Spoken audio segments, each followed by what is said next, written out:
Without having that roadmap, it's really easy to lose the motivation and feel overwhelmed. I'm Jo Clark, and thanks so much for joining me today.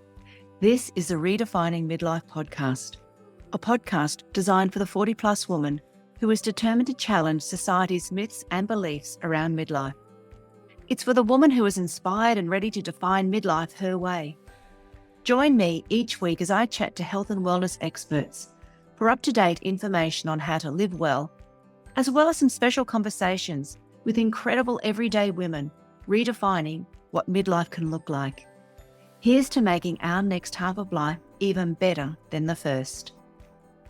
Hello, lovely listeners, and welcome back to the Redefining Midlife podcast.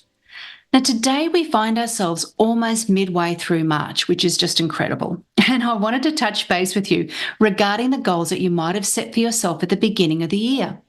You know, the goal or intention that you were so passionate about just a couple of months ago.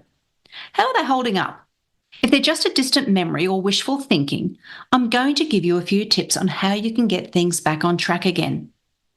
But before we begin today's conversation, I just wanted to welcome all of the new listeners to the podcast. It's so great to have you part of this podcast, and I'm grateful that you've taken some of your precious time to listen in to our weekly episodes.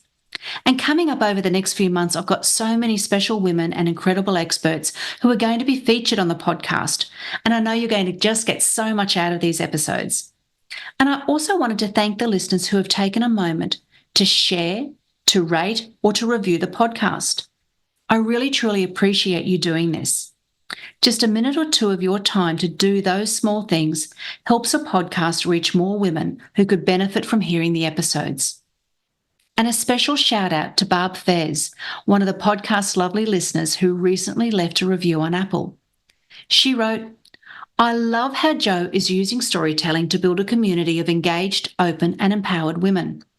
It makes such a huge difference to know that you're not alone in this stage of life and that there's still so much to look forward to." Thanks so much, Barb. You know, it's always been my intention to build a community and a space for women in the middle of life so that they can be heard and be seen and feel less isolated. And it really is pretty special for me and exciting to know that it's happening right now. And without further ado, I want to begin today's episode. Now, I'm wondering, have you been able to keep your New Year's goal so far? If not, you're not alone. Researchers from America suggest that 23% of people quit their resolutions or their goals by the end of the first week. 43% quit by the end of January. In fact, research suggests that only 9% of Americans that make resolutions complete them. Now, I think it'd be fair to assume that we in Australia would have similar results to our friends in America, because we set our goals, we set our intentions with that whole reason to improve ourselves, and so we can have a brighter and better future. No one is debating that, and certainly no one is setting out to deliberately fail. But there are some reasons why you might be unintentionally sabotaging your chances of reaching your goals. So I'm going to go through the main stumbling blocks. There are 3 of them that I'm going to cover today, as well as share some practical solutions that might help you to get back on track. Now, as you listen, I want you to have at least one of your goals in mind as I go through all of this. Now, it could be a wellness goal, it could be a career goal, or even a life goal. If you don't have a particular goal in mind, then think of a past goal that you might have had. All right, so let's have a look at the first common hurdle. Number 1 is having a lack of clarity and specificity. One of the most common reasons that people struggle to stick to their goals is simply because they haven't clearly defined what they want to achieve. If you've got vague goals like, I'm going to get healthier or be more productive, just realize that they lack the specifics that you're going to need in order to create a clear path forward. Without having that roadmap, it's really easy to lose the motivation and feel overwhelmed. So it's common for most people just to give up. What's the solution then? Well, take some time to revisit your goals and get crystal clear on what it is that you actually want to achieve. And then you just need to break those down into smaller, actionable steps and set deadlines for every one of them. So, for example, if your goal is to get healthier, define what that means to you. Is that meaning exercising 3 times a week? Well, perhaps it's adding in more plant foods to your meals. Whatever it is for you, you just need to start breaking that down into smaller, manageable tasks, and you'll make progress and you'll feel that those are more attainable. Then that keeps you motivated along the way. Plan ahead, schedule it into your day, and just prepare to be more prepared. The second common hurdle is having a lack of accountability and support. Many of us try to go alone, thinking that we've got to be strong and independent. But the truth is, and what research shows, is that having a community of like-minded individuals who can support and encourage us can make all the difference between succeeding or giving up. So the solution to this particular hurdle is to surround yourself with a supportive community of friends, family, or even a group of like-minded individuals who can share similar goals to you. Having people who understand what you're going through and offer guidance and the encouragement that you might need to keep going can provide you the accountability that you need to stay on track. Just remember, you don't have to do this alone. Now, the third common hurdle is a fear of failure and perfectionism. So many of us have let these fears hold us back from pursuing our dreams. The fear of not being good enough or making mistakes can paralyze you into inaction and cause you to give up on your goals before you can even give yourself the chance to succeed. It doesn't need to be this way, so the solution then is to help to embrace that mindset of progress over perfection. So I'll say that again. Have the mindset of progress over perfection. So what does that mean? Well, it's helpful to understand that no one leads a perfect life. And if they say they do, well, then they're lying. And life can also get in the way of our best intentions sometimes. One of the most helpful strategies that I've implemented personally, and one that I share with the women that I coach with, is that whole concept of minimums.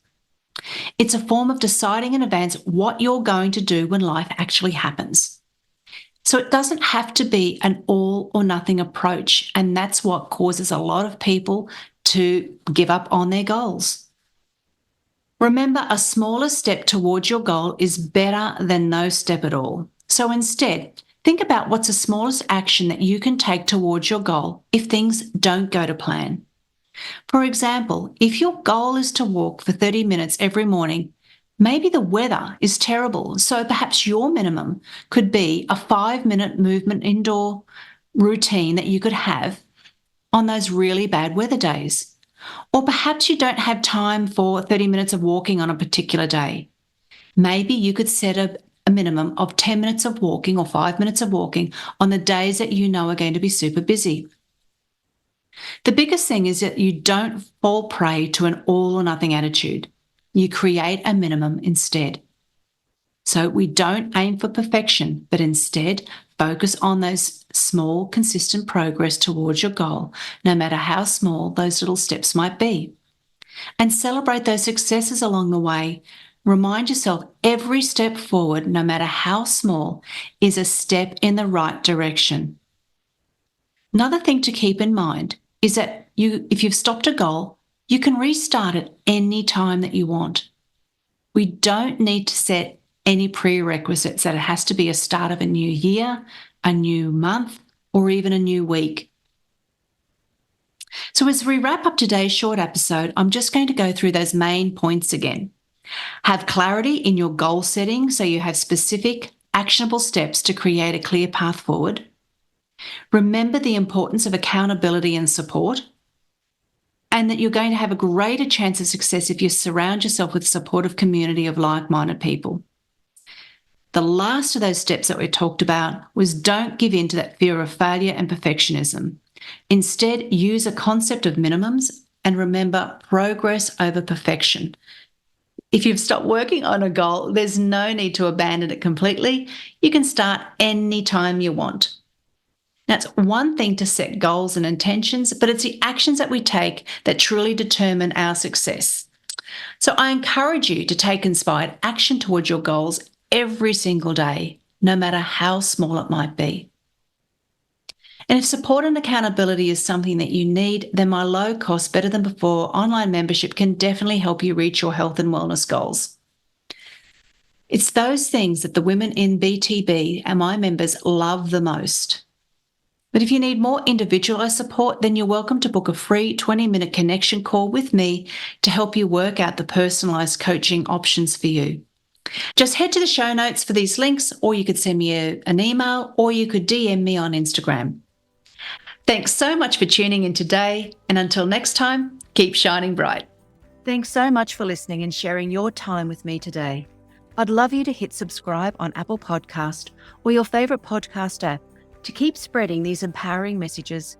Please share this podcast with other incredible midlife women in your world. Join me again next week for another redefining midlife conversation. Thanks again for tuning in.